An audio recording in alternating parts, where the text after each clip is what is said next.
Olá, começa agora o Agrocultura com as principais notícias do agronegócio. No programa de hoje você vai ver, considerada no começo extravagante e até coisa de maluco, a técnica de plantio direto que dispensa arar a terra trazida ao Brasil por imigrante alemão se espalhou e comemora mais de 50 anos de sucesso.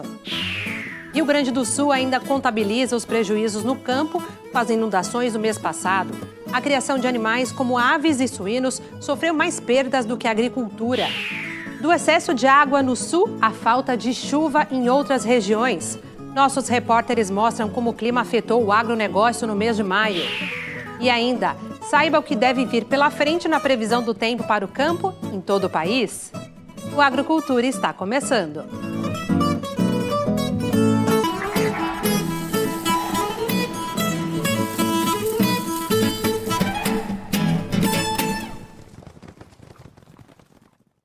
Há quase uma década que o município de Atalanta, em Santa Catarina, promove encontros anuais para difundir a técnica do plantio direto. E não é à toa. Usado cada vez mais pelos produtores rurais, o plantio direto chegou ao Brasil e foi adaptado às condições do país há pouco mais de 50 anos por um catarinense filho de alemães. A técnica se tornou uma ferramenta importante para alavancar o crescimento do agronegócio brasileiro. Veja na reportagem da nossa parceira RBA de Rio do Sul, Santa Catarina. Esta caminhonete de 1951 é um dos símbolos do plantio direto no Brasil. Ela pertencia a Herbert Bartz, que foi o pioneiro nessa forma de cultivo na América Latina. Ele implantou o sistema no início da década de 70, em Rolândia, no Paraná.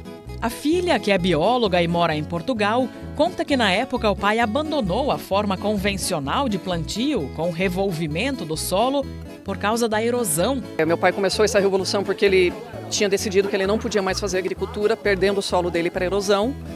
Ele conheceu o plantio direto nos Estados Unidos e foi quando ele trouxe para cá. E quando assim ele começou, todo mundo falou que ele tinha enlouquecido de vez. E ele inclusive era conhecido na época como um alemão louco que plantava no mato por conta dessa revolução que ele fez. Então era como todo o sistema na época era baseado no convencional e na adubação química, isso era muito anormal. E foi daí um processo que ele, na insistência, ele sabia que esse era o melhor caminho. Ele continuou e, claro, conseguiu mais adeptos ao longo dos anos e esse movimento ele foi crescendo. Foi por conta do pioneirismo de Bartz que no ano passado foi instituído por lei no Brasil o Dia Nacional do Plantio Direto, que é em 23 de outubro. Apesar de ter se destacado no Paraná, Herbert Bartz, filho de imigrantes germânicos, nasceu em Rio do Sul, em 1937. Ele faleceu aos 83 anos. É uma história marcante e um legado que a filha faz questão de compartilhar.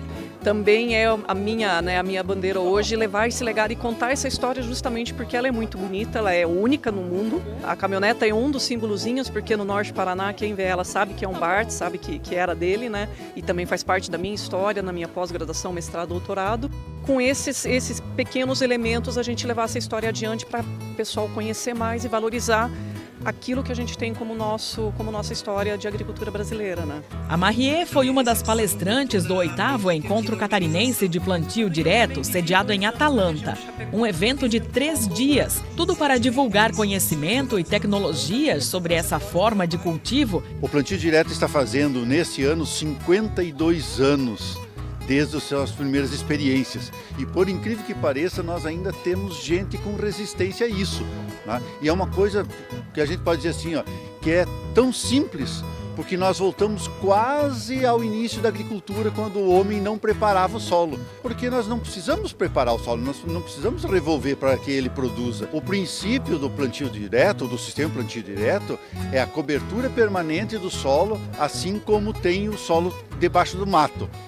Da mata. Esse é o objetivo, a gente cobrir o solo para evitar que a chuva que caia sobre ele escorra e leve junto os nutrientes, e leve junto aquele solo que o produtor gastou tanto para preparar. Nós vivemos um momento de transformação na agricultura.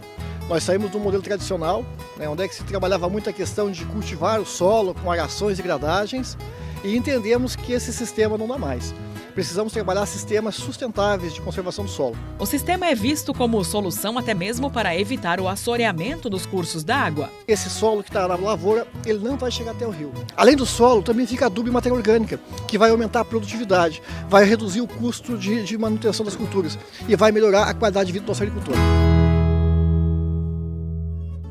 A seguir no Agrocultura, chuva em excesso no sul e estiagem em outras regiões. Como o clima afetou o agronegócio em maio? Nós voltamos já.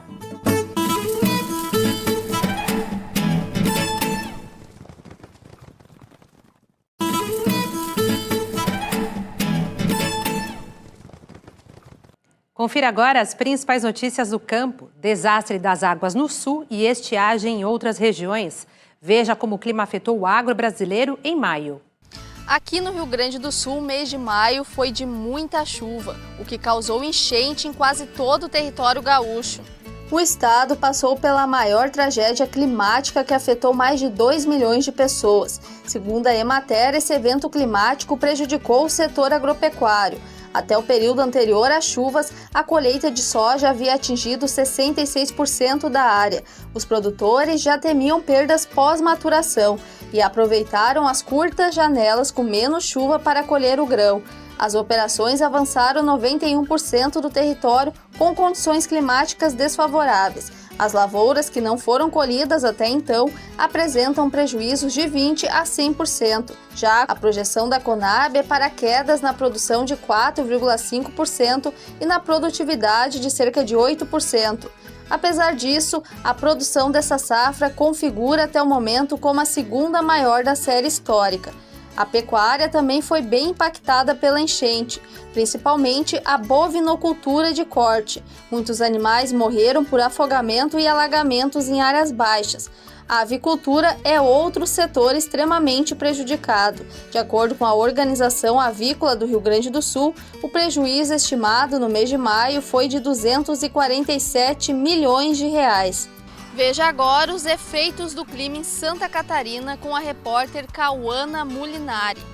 Pois é, Carol, aqui em Santa Catarina, a média de chuva durante o mês de maio ficou próxima aos 200 milímetros, com um armazenamento de água no solo superior a 60%. Com a chuva acima da média e as temperaturas mais baixas, houve desafios significativos na agricultura catarinense. As precipitações dificultaram a colheita do arroz. De acordo com a EPAGRE, empresa de pesquisa agropecuária, a safra deve ter uma redução de 8% em relação à anterior. Já o algodão, que precisa de um clima mais seco, sofreu com a umidade, atrasando a colheita e reduzindo a qualidade da fibra, o que pode agora impactar o valor de mercado do produto. As colheitas de milho e soja também foram afetadas em algumas regiões do estado, por causa do encharcamento do solo. Veja agora os efeitos do clima no Paraná, com a repórter Débora Evangelista. Então, Cauana, aqui no Paraná, a segunda safra do milho 2023-2024 entrou na fase final. E o que chama a atenção por aqui é que a colheita foi adiantada, se comparada à safra anterior. A ocorrência de chuvas interrompeu a perda do potencial produtivo e recuperou o desenvolvimento das lavouras nas regiões norte e sudeste do estado, o que não aconteceu no noroeste, onde a falta de chuva comprometeu a produtividade da cultura. Também há perdas por falta de chuva nas regiões oeste e também no centro-oeste. De acordo com o Departamento de Economia Rural, 80% da área ainda está suscetível a ser impactada por geada precoce ou pela estiagem aqui no Paraná. Veja agora como foram os efeitos do clima no Mato Grosso do Sul com o repórter Rafael Ferreira. Pois é, Débora, aqui no Mato Grosso do Sul, mês de maio foi marcado pelo início da colheita do algodão e pelo encerramento da colheita da soja no estado, de acordo com a ProSoja MS. Os resultados da safra da oleaginosa foram consolidados, fechando com uma área semeada de um pouco mais de 4 milhões de hectares e uma produtividade em média de 48,84 sacas por hectare. Já a colheita do algodão teve início na segunda quinzena de maio, segundo o último levantamento da Conab. 0,7% da área total semeada já foi colhida. A região sudoeste do estado foi a primeira a iniciar a operação, favorecida pelo clima seco. No entanto, 46 dos 79 municípios do estado tiveram chuvas abaixo da média em maio, conforme dados do Centro de Monitoramento do Tempo e do Clima de Mato Grosso do Sul. Veja agora os efeitos do clima em São Paulo com o repórter Júlio Penariol. Pois é, Rafael, aqui no estado de São Paulo, o acumulado de chuva durante o mês de maio foi bem baixo e ficou entre os 20 e 60 milímetros. Essa situação prejudicou o armazenamento de água no solo, que ficou abaixo dos 15%. Já as temperaturas foram bastante elevadas, acima das médias históricas para o período, com máximas que superaram os 30 graus. No campo, a colheita da safra 2023-2024 do amendoim foi finalizada em maio. Apesar dos números oficiais ainda não terem sido computados, a produção paulista foi um pouco menor na comparação com a safra passada, em razão da falta de chuva e do forte calor nos primeiros meses do ano. Já a colheita da cana-de-açúcar seguiu forte em maio. Até a primeira quinzena do mês, a moagem na região Centro-Sul totalizou quase 45 milhões de toneladas, praticamente igualando o volume em relação ao mesmo período de 2023. Veja agora os efeitos do clima no Pará com a repórter Rayana Serrão. Então, Júlio, o mês de maio foi marcado aqui no Pará pela chegada do verão amazônico, com temperaturas acima da média e a sensação térmica elevada. Esse clima bem quente aqui no estado ajuda na produção do abacaxi. No Pará, os dados mostram o reinado do fruto. São 320 milhões de abacaxis produzidos em uma área de 10 mil hectares, de acordo com a Agência de Defesa Agropecuária do Estado. A cidade de Floresta do Araguaia, conhecida como a capital do abacaxi, ainda é sede da maior indústria de suco concentrado da fruta no país, com capacidade de 4 mil toneladas por mês, exportando para outros países. O sucesso da produção dessa realeza no Pará se deve a alguns fatores, entre eles o clima e o solo, que são favoráveis ao desenvolvimento da cultura, grande disponibilidade de áreas apropriadas ao cultivo do abacaxizeiro e a produtividade média superior à nacional. Outro ponto importante para a abacaxicultura paraense é o período anual da safra, que se concentra durante o verão amazônico, entre os meses de maio, junho, julho e agosto. Veja agora os efeitos do clima em Sergipe, com a repórter Selma Souza. Pois é, Rayana, aqui em Sergipe o amendoim é um dos produtos mais consumidos durante o período junino. A boa notícia é que as condições climáticas foram favoráveis e, de acordo com a Companhia Regional de Sergipe, são esperadas 282 toneladas do produto somente nos perímetros irrigados, um crescimento de pouco mais de 30% se comparado ao mesmo período do ano passado. O amendoim é um produto importante para a economia de cerca de 40 municípios sergipanos. Veja agora os efeitos do clima no Distrito Federal, com o repórter Bruno Tibério. Pois é, Selma, a região centro-oeste acumulou volumes de chuva abaixo dos 30 milímetros no mês de maio, semelhante ao que aconteceu com os estados próximos a Goiás. O armazenamento de água no solo ficou abaixo de 15%. Quanto às temperaturas máximas, a região centro-oeste registrou máximas entre 29 e 31 graus. Goiás registrou mínimas entre 17 e 19 graus. A colheita da soja no estado foi finalizada e agora os produtores estão se preparando para o início do vazio sanitário. No caso do milho, a colheita foi iniciada de forma pontual, com registro de 1% da área semeada. As boas condições das lavouras de algodão em Goiás permitiu o sistema sequeiro esteja em estágios de desenvolvimento mais avançados em relação às irrigadas. Segundo a Conab, a colheita de arroz está chegando ao fim no estado, com 96% de toda a área semeada já colhida. Veja agora como foram os efeitos do clima em Minas Gerais com o repórter Henrique Silva. Pois é, Bruno, Minas Gerais acumulou volumes de chuva inferiores a 30 milímetros durante o mês de maio, assim como boa parte do Brasil. Em relação às temperaturas, os efeitos do outono começaram a surgir e provocaram queda das temperaturas. No estado mineiro, os termômetros chegaram a registrar mínimas de 13 e 14 graus, já as máximas chegaram a 27 e 28 graus. Bom, e agora falamos da safra do milho. Em Minas Gerais, os produtores aguardam que a umidade dos grãos diminua para finalizar a colheita, que está em progresso e com rendimentos inferiores à safra anterior. Já o algodão, as condições são favoráveis para os produtores, uma vez que em Minas Gerais a colheita foi iniciada nas lavouras de sequeiro. Veja agora a previsão do tempo para o campo com Estael Cias, da Metsul Meteorologia do Rio Grande do Sul, especialmente para o Agrocultura. Olá, você que nos acompanha nesta edição do Agrocultura. O inverno começou oficialmente, o inverno astronômico, no dia 20 de junho. Inverno que começa sob neutralidade, mas o Oceano Pacífico Equatorial já apresenta águas mais frias em toda a porção mais central, mas ainda longe de configurar um evento de laninha. Ao longo da estação, esse resfriamento tende a ganhar força e aí, aos poucos, o resfriamento no oceano vai ter impactos na atmosfera e deverá ser decretado oficialmente o início do laninha entre o final do inverno e o começo da primavera. E isso pode impactar o final da estação e o começo da primavera, por exemplo, prolongando massos de ar frio, trazendo alguma geada tardia que pode impactar a safra de inverno do trigo, do milho aqui no sul do Brasil.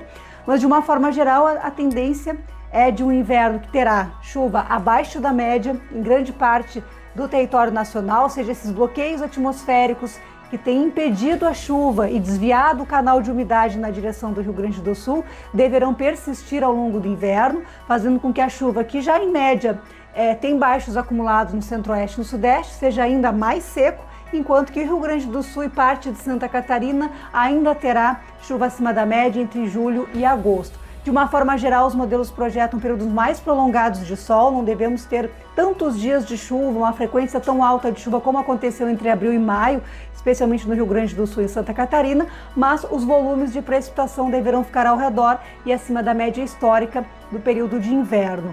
E com relação à temperatura, destaca-se a temperatura alta. Predomina mais dias a menos e com temperatura em média que tende a ficar acima da média em praticamente todo o território nacional, a única exceção é a metade sul do território gaúcho, onde a temperatura fica mais próxima da média histórica, ou seja, as massas de ar frio e massas de ar polar típicas de inverno se aproximam do estado, mas não conseguem avançar muito além de Santa Catarina e por isso o Paraná tem uma previsão de um padrão de temperatura muito mais alto que o normal no período de inverno. É preciso ressaltar que frentes frias, ciclones extratropicais são típicos da estação. Os ciclones muitas vezes são os responsáveis também por trazer o ar gelado, com vento minuano, formação de geada e eventualmente alguma situação de neve também poderá ocorrer durante a estação, nos campos de cima da serra no Rio Grande do Sul, no Planalto Sul Catarinense, faz parte da nossa climatologia. E no final da estação com o laninha, além do frio tardio, há risco de temporais mais severos. Veja a seguir no Agrocultura o sucesso do plantio direto entre os agricultores, que dispensa arar a terra, aumenta a produtividade e evita a erosão do solo, fez a técnica se espalhar pelo Brasil e ajudou a alavancar o agronegócio. Nós voltamos já.